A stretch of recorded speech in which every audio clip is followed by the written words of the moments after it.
Join us in a festival that promises to be extraordinary, because Bali is extraordinary.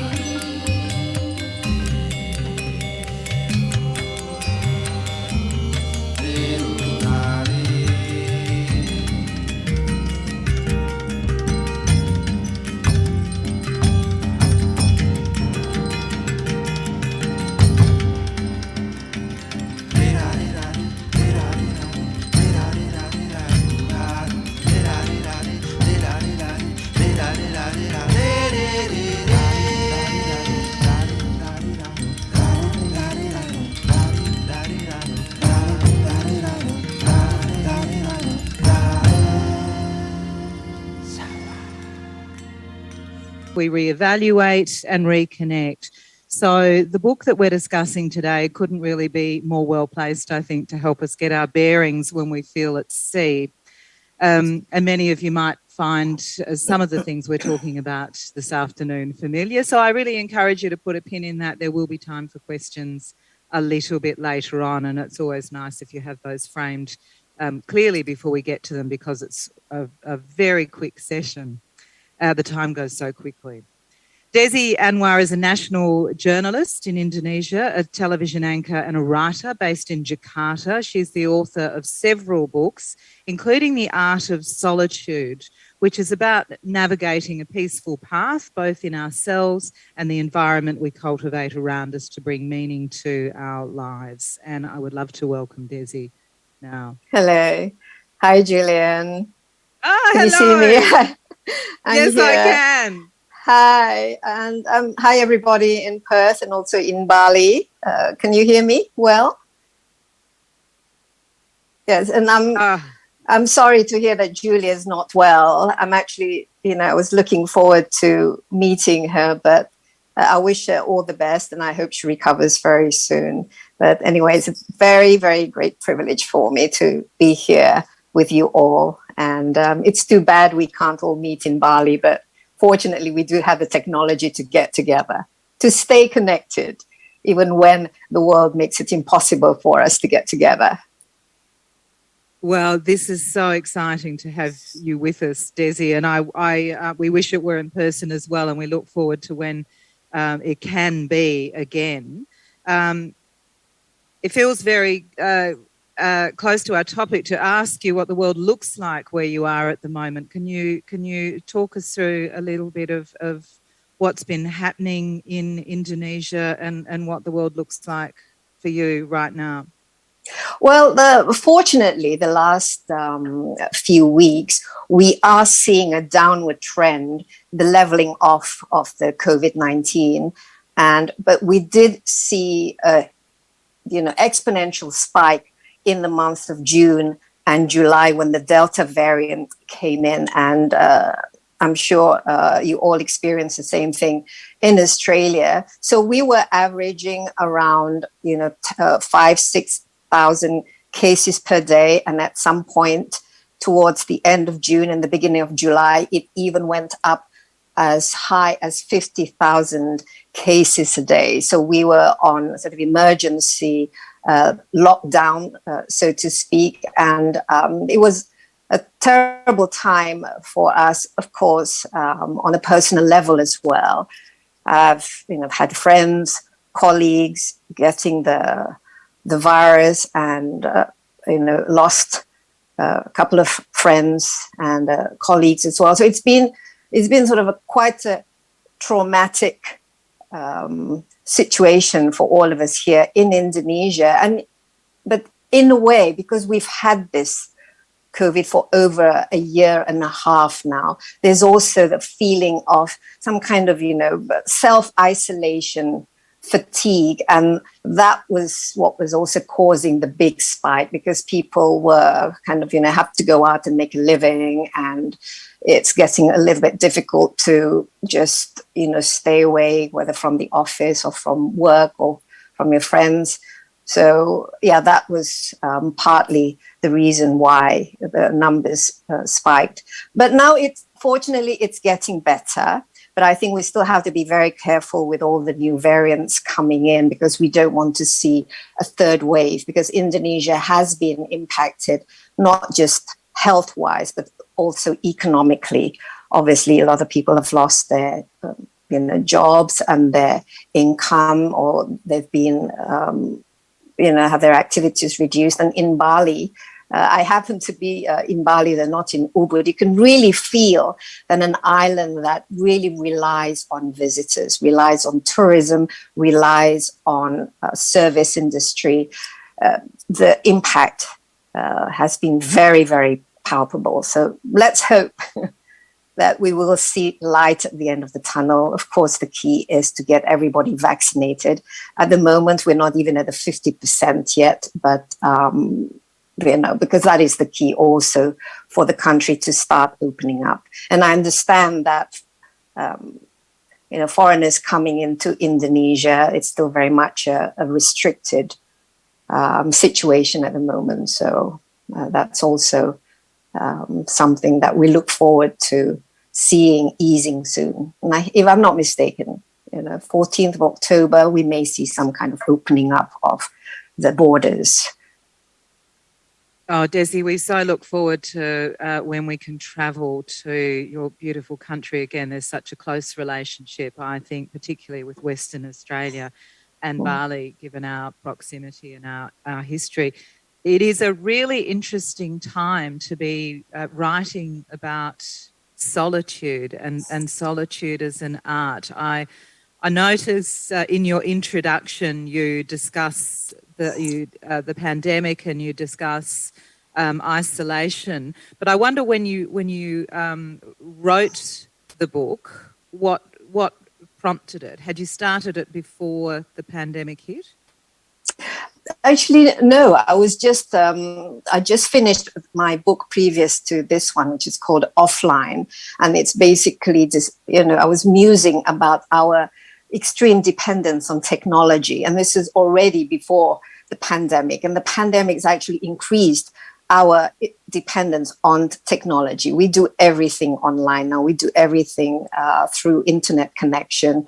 We shop, we order our food, we basically communicate through technology as we are doing now. And the pandemic forces us to even increase our dependence. And if I may, can I just read a little bit, like a paragraph of my introduction to solitude, so you can see what sort of prompted me to sit down and write it, which I wrote exactly during the pandemic time, because I did a lot of work from home. And so I was left with a lot of time in my hands, but also I thought it was a good time for me to do my own self-reflection. So, Gillian, may I? I would love you to, Desi. Thank you. Okay. So how to deal with these moments when we're alone, even when we have no desire to be on our own? What do we do with ourselves? How do we spend our time? And what are the thoughts that come into our heads? How do we deal with these thoughts? I try to look at this time, the pandemic time, as a gift, both a gift of time itself and a gift of the self. After all, isn't time something that we always feel lacking in, a precious commodity that we often run out of, the sand that inevitably slips through our fingers even as we try to grasp it? And as to the self, lost in our activities and everyday busyness, lost in our roles to be something for other people, whether as a student, an employee, a partner, and whatever part we play in society, suddenly we find ourselves confronted with it. Being alone forces us to confront ourselves, to know who we are, and to understand how we operate and make sense of our lives and the world we live in. We may not like what we find or be comfortable with what we see, but we realize that ultimately the self is something we cannot run away from. And since we cannot get on the plane and explore the world yet, perhaps we might as well use this opportunity to embark on an inward journey to discover and understand this self. So that basically sums up what got me thinking.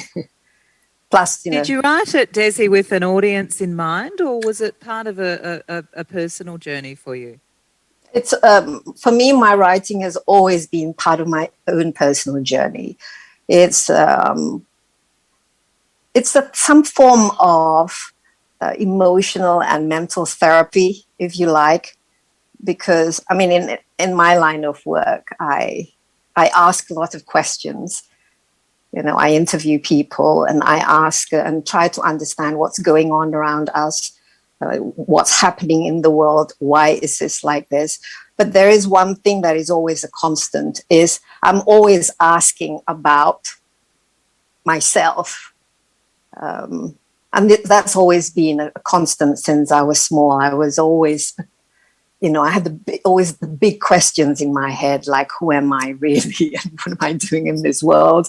And where is it going to? And what's the significance of it? It sounds philosophical, but I feel that if I don't understand myself to begin with, and how I operate and how I respond to things, I won't be able to really understand not just other people, but what is actually going on around me. And so it's very much a part of me trying to understand myself better, really, and why does this thing bother me, and what happens if we were all completely dependent on technology, for example, or why am I not comfortable with loneliness? What is it that makes me always seeking other people's company, for example? So these are just basic, natural curiosity as a journalist, I suppose. There are some very deep questions as well that you look at in the Art of Solitude. So can I just ask you to pick apart that idea a little bit for us, Desi, about solitude? You've described yourself, and I've read in the book as well, some just beautiful memories you have of being a child and really liking your own company. How do you view solitude? And when you refer to it as an art, what do you mean by that?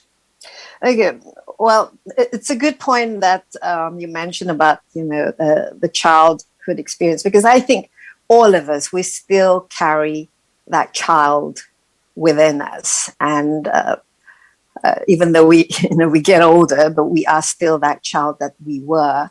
And I think the kind of childhood I had was my parents were quite sort of offhand. They're not sort of helicopter parents, so to speak. And I remember I used to suffer from car sickness when I was very small.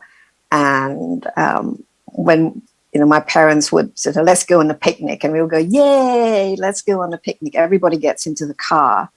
And as soon as the car started and we kind of like 5 minutes traveling, I started feeling this nausea coming up. And I said to, my mother, can you please open the window, or, I need to throw up. And she kind of looked at me through the rear view mirror and kind of just turned the car back.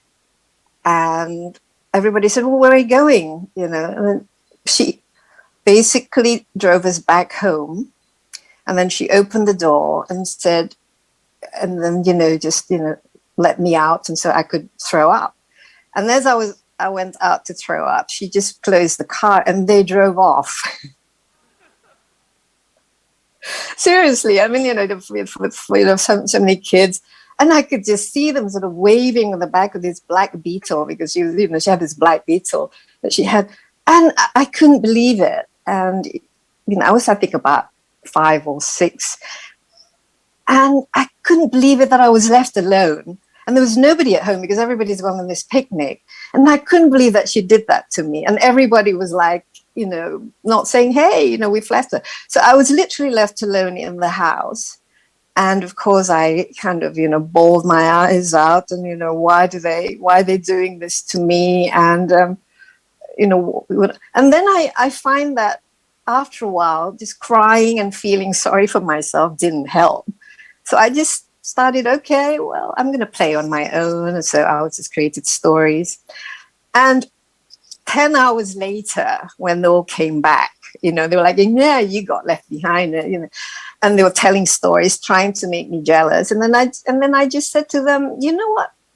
I was really glad I could have time to myself. I don't need you lot to to have fun with. So it was basically a coping mechanism for me, this. So I kind of developed that, the art of solitude, where if I can't enjoy myself being on my own, how can I impose myself on other people? So I'm quite happy to, I can be alone without feeling lonely. So, yeah.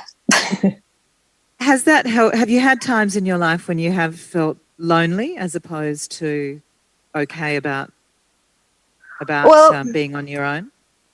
Yes, I mean, of course, especially during those times when you form relationships, you fall in love, and then when you feel that you're not being paid attention to, you feel that how come my needs are not being met, or how come. But I think it's more to do with that's why I think writing is a good way, a good form of therapy, because you put those feelings and those emotions out there for your own sort of understanding. So what is happening with me? Why do I feel fear of being abandoned? Because that's what also happened to me. You see, one day my father went off to England, and there was my mother, and then there was my sister at home. And then my mother one day kind of, said, well, I'm taking your sister to London, and they just took off. So I was abandoned. I was left alone with some other relatives, but I didn't have any parents. And my other sister was shipped off to West Sumatra. So I was literally, as a 10-year-old, I was literally abandoned. I felt that, what if something happens to me? Who is going to be responsible for me? And I find myself in a position where the things that I do, only I can answer for it. I have to be responsible. And it's quite a shock to be abandoned, and you don't have any, parents who tell you to go to bed on time or to do your homework, or you have siblings to kind of, as I was the youngest, to sort of bully you and put you in your place. Suddenly I could stay up all night. I could go to bed without brushing my teeth. I could play all day. So it was a powerful feeling. And after the initial shock, I found that actually I enjoyed it very much, taking my own little life, on my own. And so that in the future, when I grew up, and then say my parents or my mother would try to suggest something, that I should do this instead of that, or pretending to give me advice, and I would just look at her and then say, what capacity are you giving me advice for? You have absolutely, no authority in that direction. I was left to fend for myself. So that was kind of my background, because she also left for the United States when I was 4 for about a year and a half, which of course is when you're that age, it's quite an experience to live without having your mother around as a constant.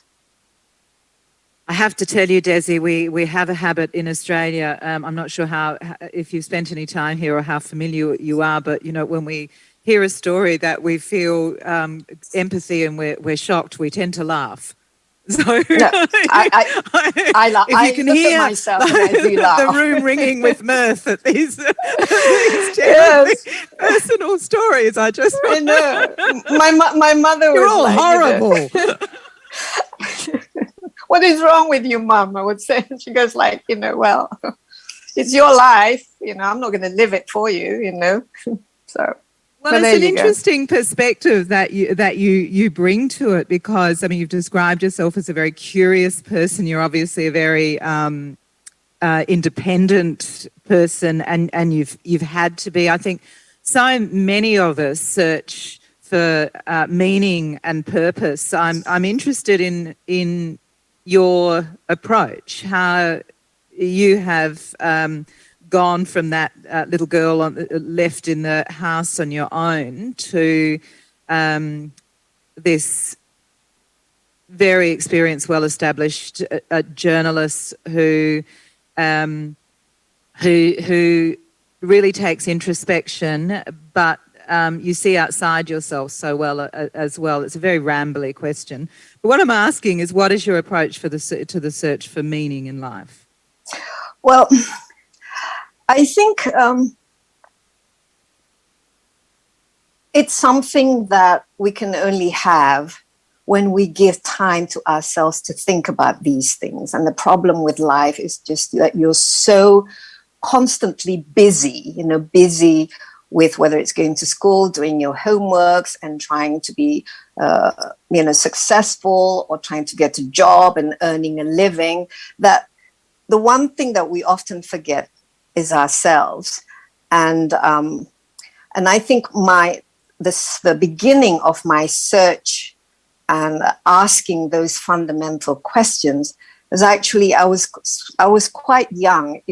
I remember waking up, I sort of despite my occasional abandonment by my parents, being quite, a happy-go-lucky child. Children have natural curiosity, and I moved around a lot, so there were always new things for me to learn and to experience. But I remember waking up on my 13th birthday, and, it's a big deal when you've been, you're up to your 12, you don't have a teen at the end of it, right? So when you suddenly have a 13 and suddenly it's like the whole world has shifted, you are now part of this teenager phase. I remember waking up, and I'm 13 today, and I was overwhelmed by this sort of like as if a dark cloud kind of enveloped me. And I was like 13, and that's when it hit me, who am I? And why do I have to grow old? And why, suddenly all these questions about as a human being, so why am I here? How come I'm not my sister? How come, I have this experience, and where is it all going? And suddenly, I think for the first time, I felt the shadow or the understanding of time passing, and this feeling of that at the end of the day, when we're being born, it's if you're not born, you'll never die. But it's the tragedy of the fact that you're born, that you will die. I mean, it sounds like I'm like really depressing, person. But I know, but it's just these kind of things that have always been a red thread, so to speak, in my life, that got me to be very curious, and I still am. I still haven't found, the answers. I don't know what are we doing and why it is until now. So it's not something that has clear answers, but I think these are the important questions that we do need to find, at least try to find answers for ourselves, or at the very least, a way for us to cope with reality, a way for us to cope with the emotions of living, because when we go through life, we have all different emotions, right? We feel disappointment, we feel, most of the time, I feel very insecure, like, people think I know the answer, but actually I don't really know anything. I just pretend as if I know something, but really, don't look at me for answers, that kind of thing. So that's always been a constant, which I think it's important as a human being to understand what being a human being is all about.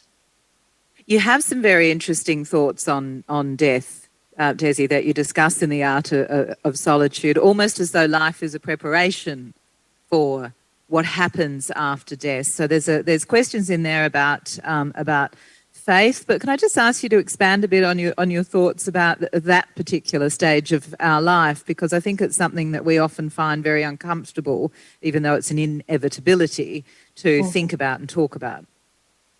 Well, I think it's interesting about faith and believe. And I do envy people who have a source that can give them a comfort of, I live because this is the purpose of life. And when I die, this is what's going to happen.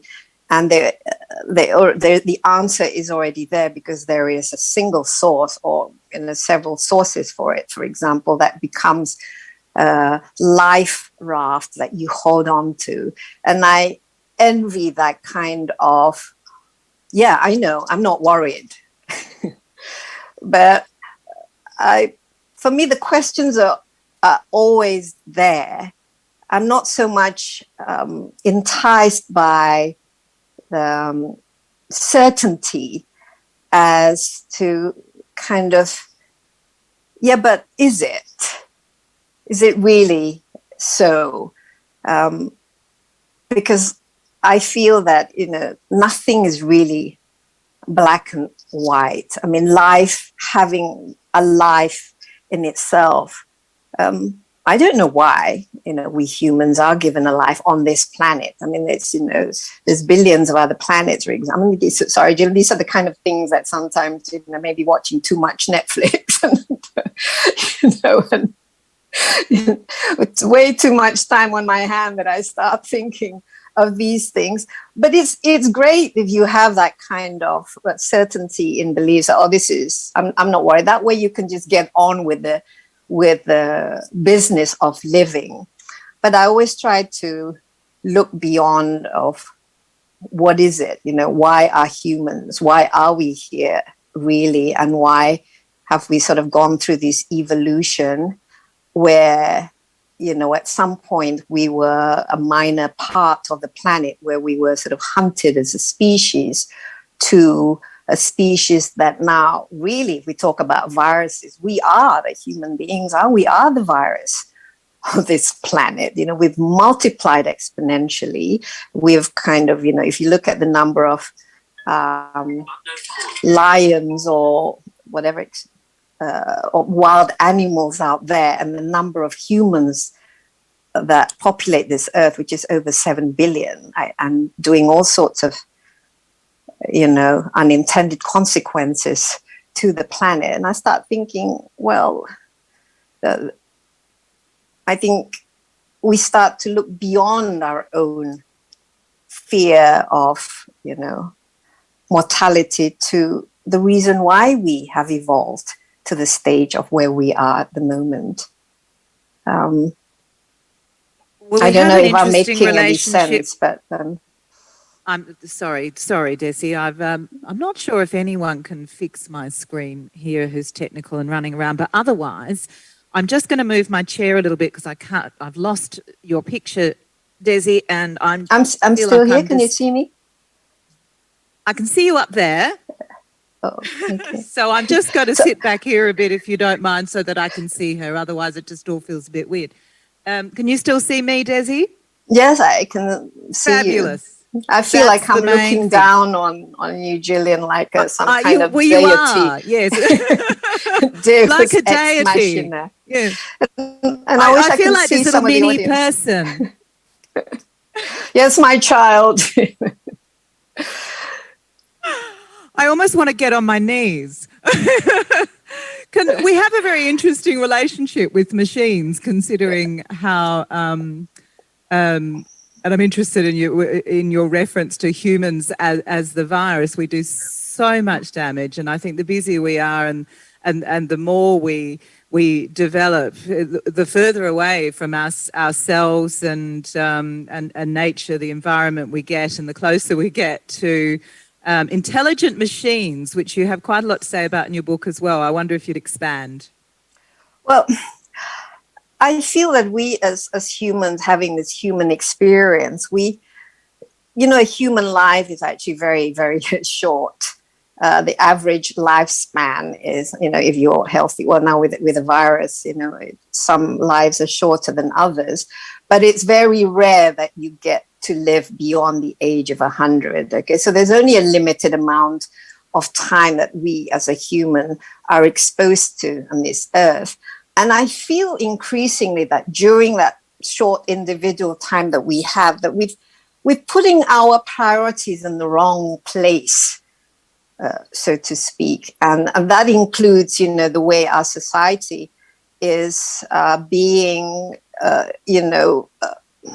basically it's formed from the way that, we educate our children and to the way that we operate in a society. I feel increasingly that our priorities are getting really, really wrong, because the landmarks, the highlights of our life is always about success and doing things and achievements and accumulating things. Like when you're at school, it's all about getting the good grade so you can get to a good school and you can get good results. You can get to a good university, because if you get to good university, you can get your good job. And then when you get good job, you can have good salary. And that way you can afford your, raise a family or have your car, and then, have your house. And if you have your car, you want to have, 2 cars, and then you want to have your holidays, and then you want to have your things, So these are what I feel that we see as achievements, and countries always measure the nation's wealth in terms of GDP and growth. If a country is not growing positively, if it's contracting like, we have been, the global economy and also Indonesia's economy is contracted, it's like everybody panics. It's like, well, we're not doing the right thing. We're not going in the right direction. But in the meantime, I don't think these milestones that we celebrate, i.e. based on success and achievements, is actually does resonate on us individually and as a species in terms of happiness and peace and contentment, even though fundamentally, I think each one of us, if they ask you, what would be, I don't think people on their deathbed would say, well, what are the things that you're regretting most in your life? You would say, oh, I regretted not getting that promotion as an accountant or something, right? You'd said, oh, I regret not having spent time enjoying myself or pursuing my talent or just seeing the world more. So these are the things that we need to shift after this pandemic, I think, is the way, what do we mean by wealth? And Bhutan, they have a very good indicator for what they call happiness. So instead of gross national product or GNP, they have it gross national happiness. So that way you focus more on the wealth of your mental health, which unfortunately is one of the highest kind of, even more than the virus we're facing at the moment, is actually increasing mental health problems that we're facing. It's no longer, communicable diseases. It's no longer, even now, with virus, so you have the double whammy. It's the health of us as a species, young people's health, the depression, and for example, feeling of disconnection, feeling of envy, and because you're always, especially with social media, comparing yourself to somebody else. And that creates a sense of lack, a sense of dissatisfaction, a sense that you don't have, and a sense that you're not achieving anything, and a sense of failure. And the worst thing that I feel myself, because I went through it, is that really destroys your sense of worth, is when you feel that you fail. You feel that you're not contributing, or you feel that you're sort of lacking. And I think this kind of environment we have at the moment is this just feeling of dissatisfaction and so on that we have on the global level. And now we feel it. We're not happy with the quality of our air. We're not happy with the quality of our environment. We're not happy with the quality of the economic situation, where you have somebody with $200 billion valuation, and then you have somebody who, who dive into dumpsters to get their food. There's something wrong in us as a human species, how we we organize ourselves, and it's actually affecting everything else that's on the planet, you know, the animals, the oceans, the rivers, and whatever, you know, climate change. So.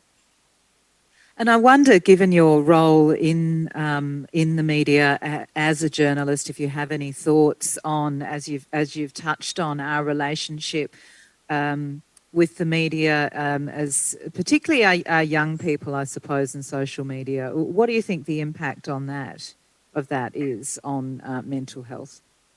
Oh, it's technology amplifies all of these.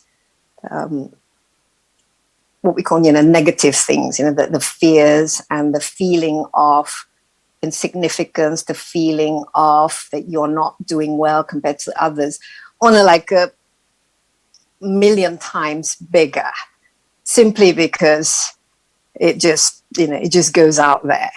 And it may be that, you know, when you're little, somebody picks on you at school and you're bullied. It's one or two people that bullies you. But now if it's on social media, you have the whole world bullying you.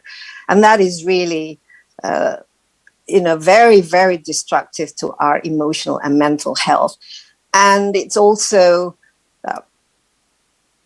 if we do something well, for example, you know, and lots of people, you know, do things well, at least that they're happy with for most of the time. But if there's like one little thing, and then somebody says something about, yeah, but, you know, you're not really that great. Say 99 people say you're fantastic, and you just, for some reason, the human brain just focuses on that one person telling you that you're really not that great, are you? And suddenly you become sort of fixated with that thought, and you start thinking, yeah, maybe he's right, and you forget all the other, that, you know, all the things that you've done right. So this is also, I think, it's made completely worse by, imagine everybody saying that. No wonder young people find that they can't cope. No wonder that they feel that they just want to tune out, and unfortunately we end up, you know, medicating them so you don't have it. It's this feeling, or you dumb yourself, or you just basically block out all these emotions so you can cope. But that's not healthy. You know, our addiction also to opioids and medication is one of the most salient things that we're seeing in the 21st century. You know, just I have to start getting dependent on things to help you cope. Whereas what we should teach ourselves and our children is actually, and this is where education is important, is teach people from a very early age to be resilient. And I think that I owe that to my mother. She puts me in a position where I had to cope. I wasn't given the choice of a life raft and say, you know, oh, you're going to be fine. So it's like, well, you know, you always get sick when you travel in the car. And darling, nobody likes to travel with someone who always gets car sick. It's not fun for everybody else to see you, you know, vomit. And that's what she said, you know. So I was forced to have this resiliency. And I think this is something that needs to be educated. You can't expect people to, okay, you know, deal with your disappointment, but not telling people how to deal with disappointment or rejection or feeling insecure. I'd love to throw it open to questions now if we have any, and I have Desi back down here again, so I can just shuffle back over here. So if you have a question, raise your hand and we can bring the microphone to you. And if we have any online, we can get to those as well. If you raise your hand, we can bring the microphone over so that... Oh, great. Hello. Chick. Desi, we can't see you, Hi. so I'll ask through the chair, I guess. You, of course, come from a very well-known family. So your parents were academics. You also come from a Minang household where women are in some ways much more prominent than you would expect in a Javanese family. You have another very well-known sister, Desi Anwar, and you have grown up very much as a public figure, because I think you were working on television, in your early 20s? Is that about right?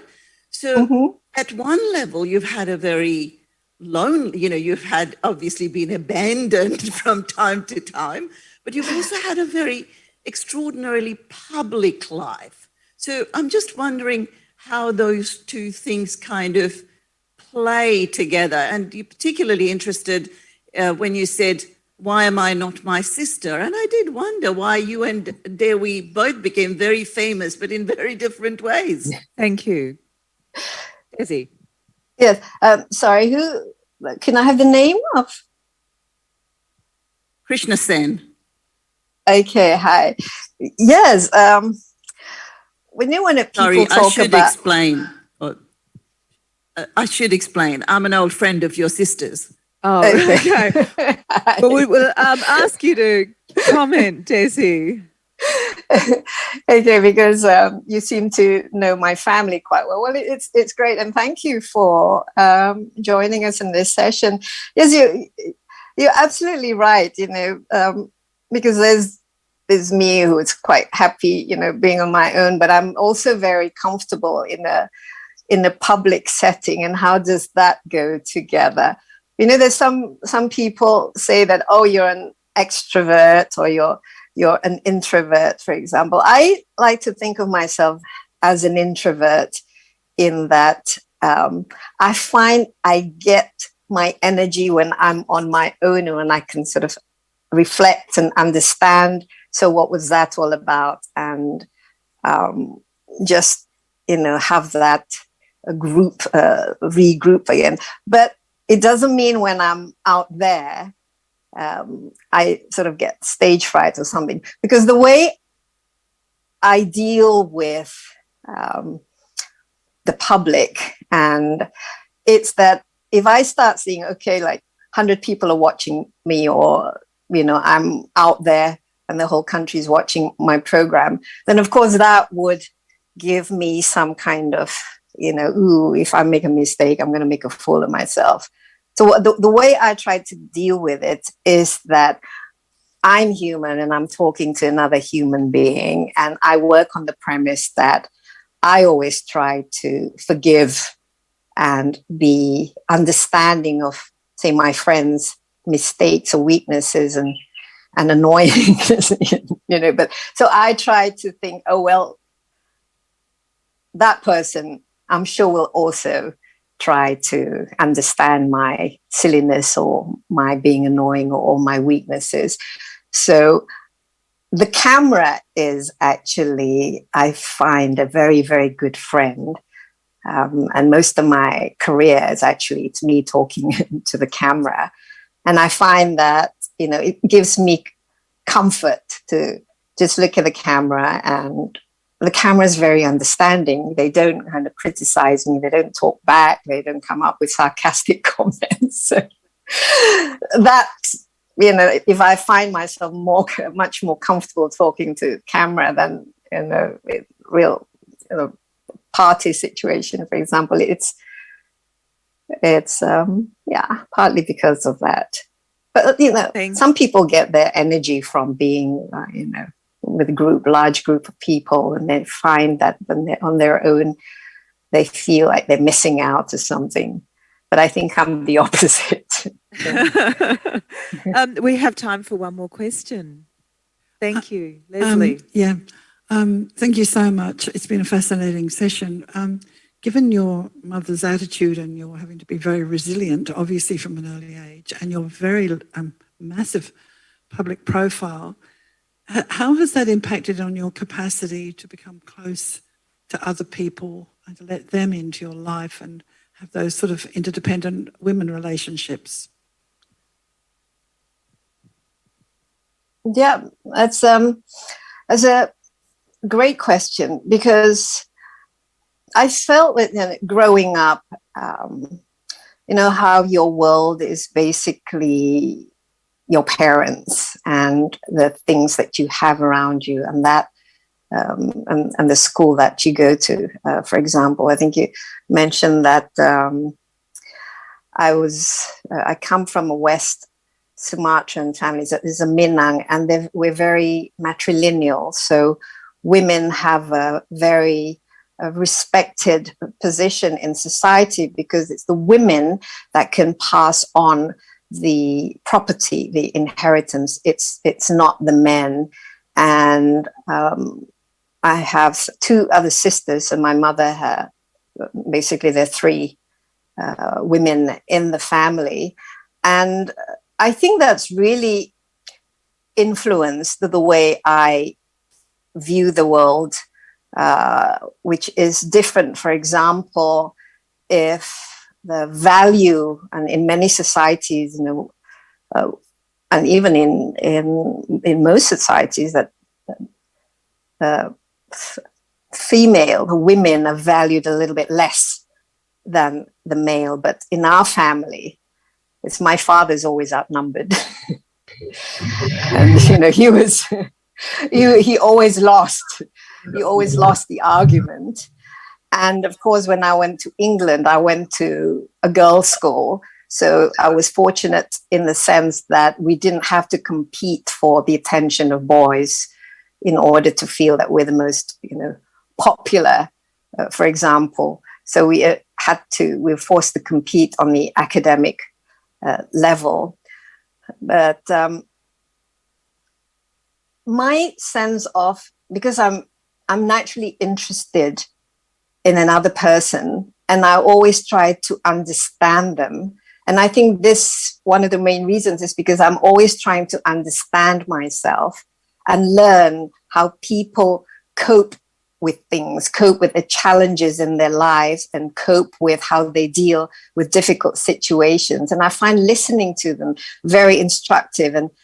And for me, it also guides me in how I write. It's trying to understand situation, but also trying to what it is that we do when we communicate. And I think this is the problem with technology now. We communicate a lot, and yet we don't do it in order to understand each other, in order to have empathy for one another, because we have this gadget that basically acts as a barrier. And we don't communicate with each other anymore. We don't use our ears to listen. We don't use our eyes to really see what the other person's expression is. It's all about just tweeting and updating and basically putting it out there, what you have in your head, without using your whole apparatus and your tool as a human being to communicate, which is what I try to do also whenever I interview my subject. Is this person is a human being, I'm a human being, and let's really try to understand each other on that basic human level. And when you do that, I think the conversation is very generative, and we get, a much more sort of satisfactory relationship or communication going on. And the quality of information is also much more interesting. I think we're sort of losing that a little bit. Desi, we are out of time. I'm sorry. It's been a fascinating conversation, and a privilege to have you with us, sharing some of your stories. Thank you so much. Could I ask everyone, please, to thank Desi Anwar? Thank you very much, Gillian, for having me, and thank you for being such a wonderful audience. We hope to see you in person sometime soon, Absolutely. Desi. All the best, and to all of Indonesia. Thank you. And thank you to the festival. The Art of Solitude is the book. Desi Anwar, our guest. I will see you in a little while with our next session, Women of Rage. Thank you very much for coming along to this one. Have a fabulous afternoon. Bye-bye.